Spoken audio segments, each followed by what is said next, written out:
नमस्कार. कधी विचार केलाय का की कायद्याच्या पुस्तकात लिहिलेले शब्द वाचणं आणि त्याचा खरा अर्थ समजून घेणं ह्या दोन पूर्णपणे वेगळ्या गोष्टी आहेत? चला, आज आपण याच गुंतागुंतीच्या जगात शिरूया आणि पाहूया की न्यायाधीश कायद्याचा नेमका अर्थ लावतात तरी कसा. तर बघा, कायद्याचा अर्थ लावताना सगळ्यात मोठी अडचण कुठली येत असेल तर ती आहे भाषेची अस्पष्टता. म्हणजे कायद्यात वापरलेल्या एकाच शब्दाचे अनेक अर्थ निघू शकतात आणि बरोबर इथूनच खऱ्या कायदेशीर आव्हानांना सुरुवात होते. हे समजून घेण्यासाठी एका खऱ्या केसमधलं उदाहरण घेऊया. प्रश्न काय होता? तर प्रतिबंधित जागेच्या जवळपास असणं म्हणजे नेमकं काय? आता या एका साध्या प्रश्नावरूनच कल्पना येते की कायद्याचा अर्थ लावणं किती क्लिष्ट असू शकतं. आणि अशाच अस्पष्ट शब्दांमुळे कोर्टासमोर मोठा पेच निर्माण होऊ शकतो. म्हणूनच कायद्याचा अर्थ लावण्यासाठी त्यांना एका ठरलेल्या प्रक्रियेची, काही नियमांची गरज लागते. त्यांचं काम फक्त शब्द वाचणं नाहीये, तर त्या शब्दांच्या मागचा कायद्याचा खरा उद्देश काय आहे हे समजून घेणं आहे. ओके, तर आत्ता आपण अर्थ लावण्याच्या दोन महत्त्वाच्या संकल्पना पाहूया. एक आहे इंटरप्रिटेशन, म्हणजे सरळ सरळ अर्थ लावणे, आणि दुसरी आहे कन्स्ट्रक्शन, म्हणजे अन्वयार्थ लावणे. खरं तर या दोन संकल्पना म्हणजे कायदेशीर विश्लेषणाचा मूळ पाया आहेत. ह्यातला फरक तसाच सोपा आहे. इंटरप्रिटेशन म्हणजे काय? तर शब्दांचा शब्दशः अर्थ शोधणं, जे लिहिलंय तसंच वाचणं. या उलट कन्स्ट्रक्शन म्हणजे शब्दांच्या मागे जाऊन कायदा बनवणाऱ्यांचा नेमका हेतू काय होता हे शोधून काढणं. म्हणजे एक झालं शब्दांचं रूप आणि दुसरं झालं त्यामागचं मन. पण गंमत अशी आहे की प्रसिद्ध कायदेतज्ञ प्रोफेसर डायस म्हणतात त्याप्रमाणे या दोन्ही गोष्टी कागदावर भलेही वेगळ्या दिसत, पण प्रत्यक्षात इंटरप्रिटेशन कुठे संपतं आणि कन्स्ट्रक्शन कुठून सुरू होतं हे सांगणं खूप अवघड आहे. यांच्यातली रेषा खूपच पुसट आहे. मग प्रश्न येतो की न्यायाधीश या शब्दांच्या चक्रव्यूहातून बाहेर कसे पडतात? तर त्यांच्याकडे काही खास नियम आणि तत्त्व असतात. आपण त्याला न्यायाधीशांचं टूल किट म्हणूया, नाही का? जसं एखादा सुतार वेगवेगळ्या कामासाठी वेगवेगळी हत्यारं वापरतो, अगदी तसंच न्यायाधीश कायद्याचा अचूक अर्थ लावण्यासाठी या नियमांचा वापर करतात. या टूलकिटमधल्या 3 मुख्य हत्यारांवर आपण लक्ष देणार आहोत. पहिलं, लिटरल रूल म्हणजेच शब्दशः नियम. दुसरं, गोल्डन रूल म्हणजेच सुवर्ण नियम. आणि तिसरं, मिस्चीफ रूल म्हणजे अनर्थ टाळण्याचा नियम. चला तर मग बघूया हे नियम प्रत्यक्षात कसे वापरले जातात. आता हे नियम फक्त पुस्तकी गप्पा नाहीत. प्रत्यक्ष कोर्टरूममध्ये जेव्हा एखादं गुंतागुंतीचं प्रकरण समोर येतं तेव्हा न्यायाधीश याचा वापर कसा करतात, चला हे आपण काही खऱ्या उदाहरणांवरूनच समजून घेऊया. सगळ्यात पहिला आणि अगदी बेसिक नियम आहे लिटरल रूल. हा नियम काय सांगतो?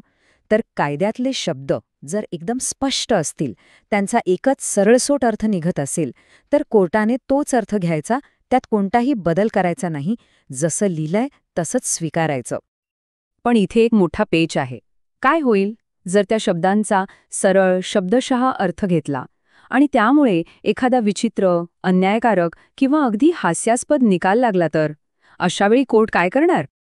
आणि बरोबर याच समस्येवर तोडगा म्हणून येतो गोल्डन रूल म्हणजेच सुवर्ण नियम. हा नियम न्यायाधीशांना थोडीशी मोकळीक देतो. जर शब्दशः अर्थामुळे काहीतरी अजब, अन्यायकारक किंवा कायद्याच्या मूळ उद्देशालाच धक्का लागत असेल, तर न्यायाधीश शब्दांचा अर्थ थोडासा बदलून योग्य तो अर्थ लावू शकतात. चला, आता आपण सुरुवातीच्या त्या प्रश्नाकडे परत जाऊया. आठवतंय का? एका व्यक्तीवर प्रतिबंधित जागेच्या जवळपास अडथळा आणण्याचा आरोप होता, पण ती व्यक्ती सापडली कुठे? तर त्या जागेच्या आत. आता बघा, शब्दशः अर्थ घेतला तर जवळपास आणि आत हे 2 वेगळे शब्द आहेत.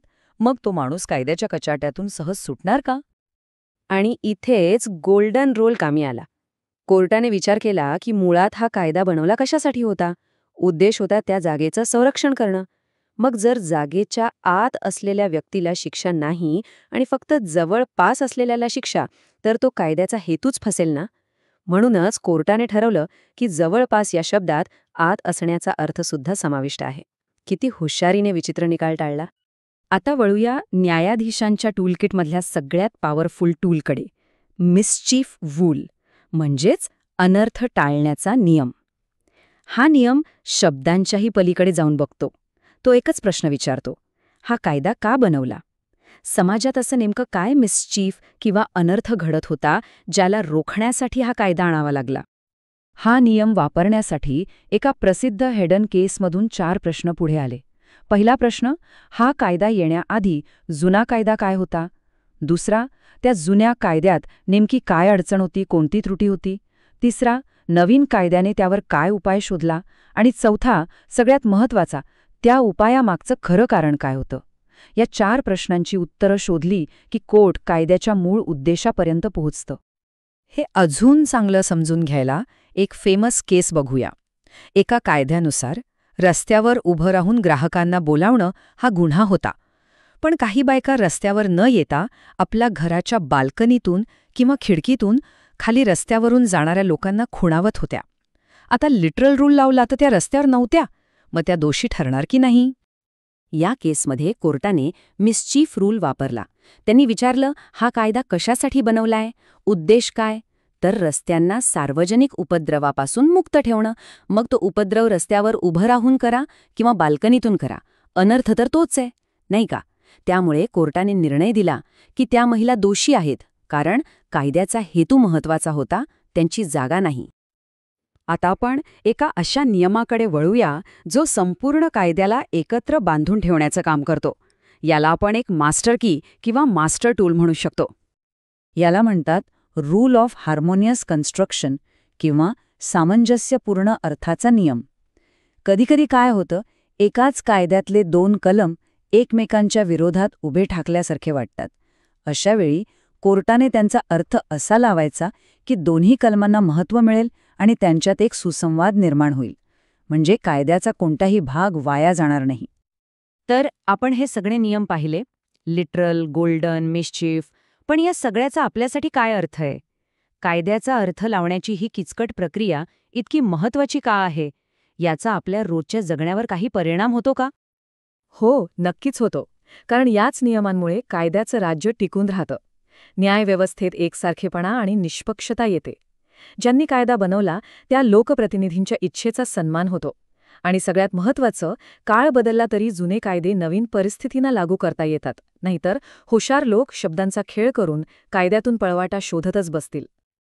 आणि जाता जाता एक विचार करायला लावणारा प्रश्न, जर न्यायाधीशांना कायद्याचा अर्थ लावण्याचा एवढा अधिकार आहे, तर ते फक्त अर्थ लावत आहेत की नकळतपणे नवीन कायदाच लिहित आहेत? अर्थ लावणे आणि कायदा बनवणे यातली ती पुसटशी रेषा नेमकी कुठे आहे? ही खूप मोठी जबाबदारी आहे, नाही का? यावर विचार करायला हरकत नाही.